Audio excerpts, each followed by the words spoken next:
வியூவர்ஸ்க்கு வணக்கங்க. இன்னைக்கு நாம பார்க்க போறது, வாழையினுடைய முக்கியத்துவத்த காணொளியில பார்க்க போறோங்க. இப்போ நீங்க பார்த்துக்கிட்டு இருக்கிறது, இந்த வாழை தோட்டத்துல தான் நான் இன்னைக்கு வந்து இந்த காணொளிய எடுத்துக்கிட்டு இருக்கேன். இந்த தண்ணி பாய்ச்சிக்கிட்டு இருக்கிறத நீங்க பார்க்குறீங்க. ஒரு நாள் விட்டு இந்த தண்ணி பாய்ப்பாங்க இந்த இதில.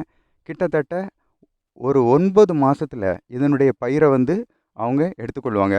இப்போ நீங்க பார்க்குறது வந்து கற்பூரவல்லி. கற்பூரவல்லி ஒரு 9 மாதம் பயிரிட்ட பிறகு இதில் பாருங்க உங்களுக்கு மொட்டு, அப்புறமா வாழை குலையில் உள்ள காய், அப்புறமா பழம், அப்புறம் தண்டு, வாழை இலை. பொதுவாக கல்யாண வீடுகளில் நம்ம பார்த்துருப்போம் எல்லாரும். அந்த வாழை இலையில பரிமாறி சாப்பிடும்போது அதனுடைய மனமே தனி. அது வந்து இயற்கை உணவு மாதிரி நாம் எடுக்கிறது மாதிரி ஒரு ஃபீல் வரும்.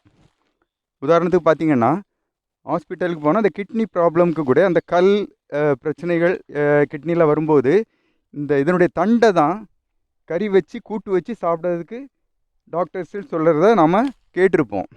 அந்த தண்டை தான் பாருங்கள். இப்போ நான் வந்து வெட்டுறேன் பாருங்கள். இதில்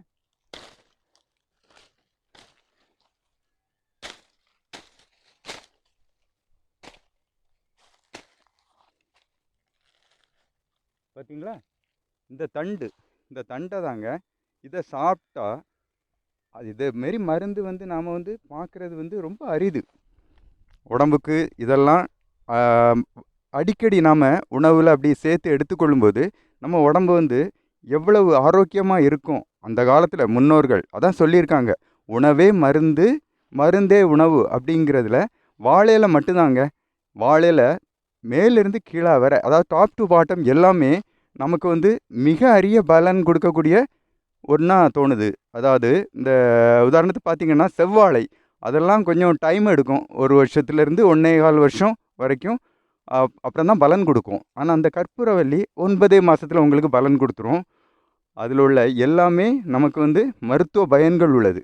இதை வந்து முக்கியத்துவம் கொடுத்து இளைய தலைமுறை அவங்களுக்கு எடுத்து நம்ம சேர்க்கிறது நம்மளுடைய கடமைங்க.